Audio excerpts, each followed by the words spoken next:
खरं सांगू, एका बापाच्या दृष्टीनं लग्न होऊन गेलेली जी मुलगी आहे ना, सुनाच्या रूपानं आपल्या घरी आणखीन एक मुलगी येते, मग सासूनं मुलीला मुलगी समजावं आणि सासऱ्यानंही मुलीला मुलगी समजावं, घरातच गोड रामायण होईल का ना? तो सोपा विषय आहे.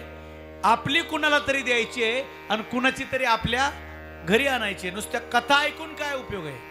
रामायण घरात सादर करता येतं. काय ऐकावं पुन्हा पुन्हा पुन्हा पुन्हा रामायण काय ऐकावं?